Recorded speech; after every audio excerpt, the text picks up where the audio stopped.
शिवचरित्राचा अभ्यास तरुणांना संबोधताना संस्कारामध्ये समजून असा माझा एक आहे.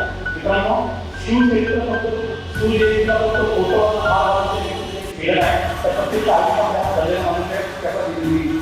शालेय जीवनात असताना 1928ला नाशिक होतो, तेव्हा भाऊ वर्ष असेल. तर भाऊनी त्या तारीख आमच्या गावामध्ये ज्या भगतसिंग जयंती झाली किंवा गांधी जयंती झाल्या, तर त्याच्या वेळेला जी व्याख्यान आणले होते ते मी आम्ही व्याख्यान ऐकले आहे.